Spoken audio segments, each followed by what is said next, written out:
A Democrat against impeachment speaks out. Ukrainian President Zelensky tells Time no quid pro quo. Facebook and Google Photos. And MSNBC gets its photos mixed up.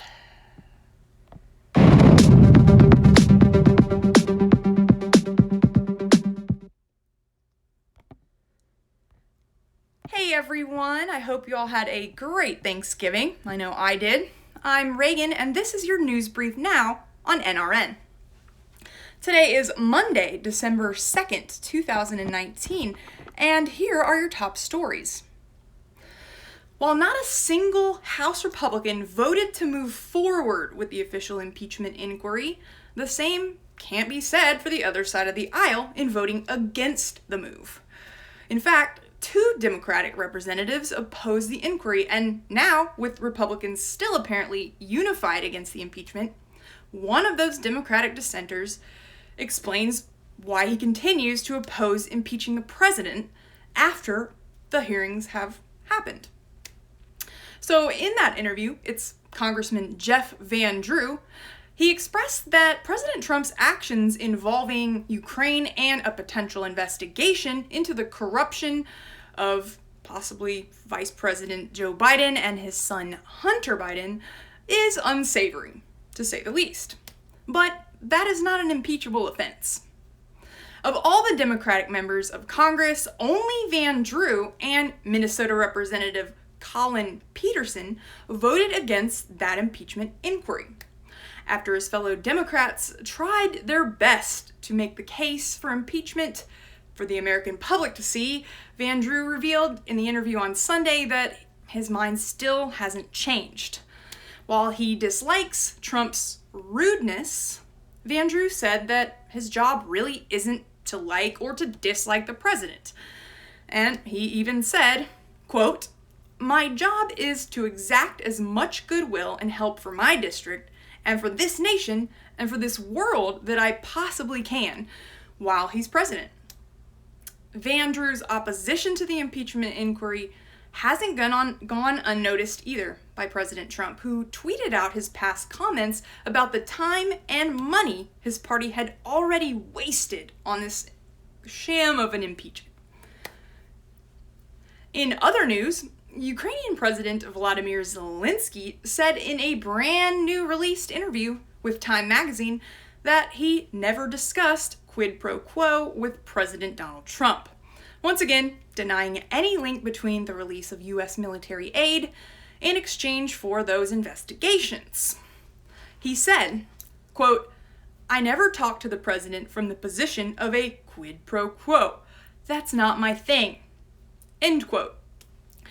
Zelensky said in this wide-ranging interview with Time magazine released on Monday. He went on, quote, "I don't want us to look like beggars, but you have to understand we're at war. If you're our strategic partner, then you can't go blocking anything for us. I think that's just about fairness.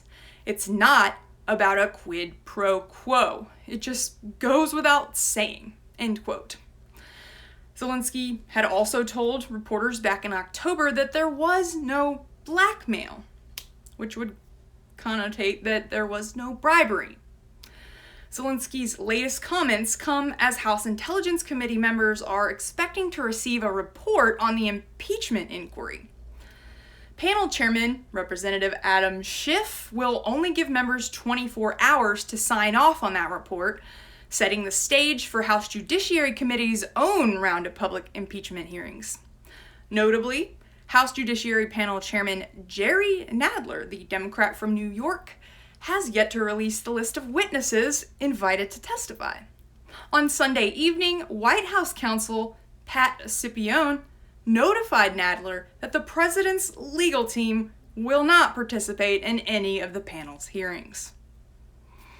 In tech news, Facebook Inc. said on Monday it has introduced an option to transfer photos and videos from its social network directly to other services, starting with Google Photos.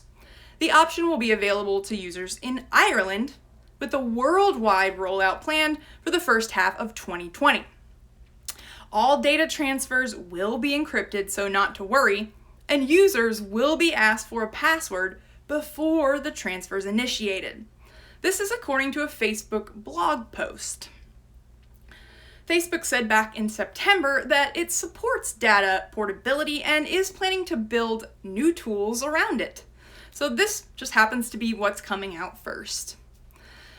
United States Senators Josh Hawley, Mark Warner, and old Dick Blumenthal introduced a bill in late October that would require communication platforms with more than 100 million monthly active members to allow its users to easily move or port their data from one network to another.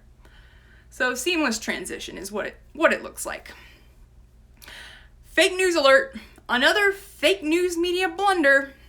MSNBC issued an on-air correction Sunday after using a photo of white nationalist Richard B. Spencer during coverage of recently fired Navy Secretary Richard V. Spencer. MSNBC's Joy Reid was covering a recent op-ed by the former Navy Secretary, criticizing Mr. Trump for intervening in the case of Navy Chief Petty Officer Edward Gallagher.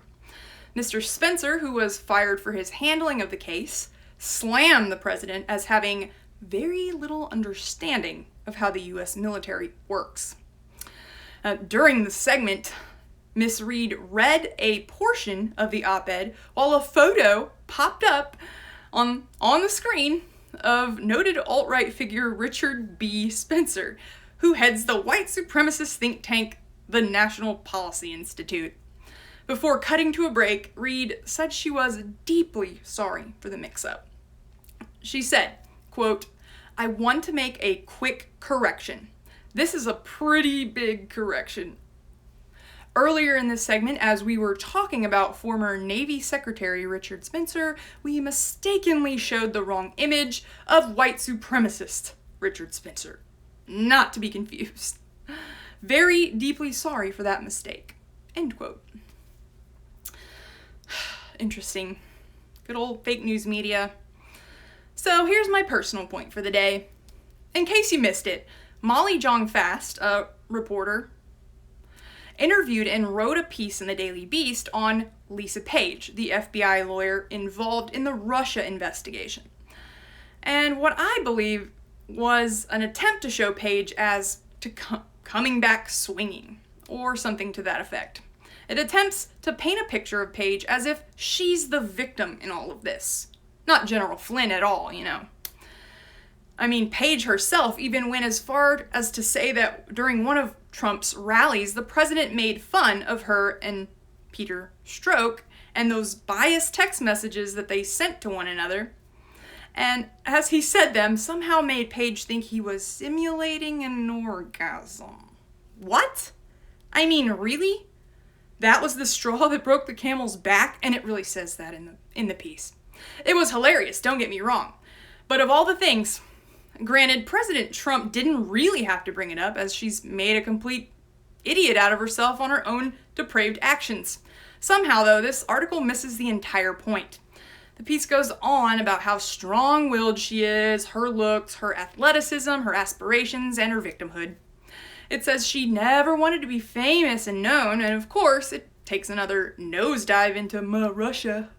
And even in the piece says, quote, U.S. intel services concluded and have told Senate Republicans that Russia mounted a massive disinformation campaign to implicate Ukraine in 2016 meddling and hide its own role. That was a whole lot of BS. No substance or truth, just a fake news activist trying to change the narrative from what is the actual truth. She shouldn't have screwed around with a married man. She shouldn't have threatened to stop the president from becoming the president. And she shouldn't have lied to the FBI about her edits to the 302s.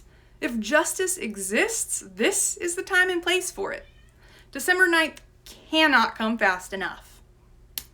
That's all from me today, guys. I'm Reagan, and this is your news brief now on NRN.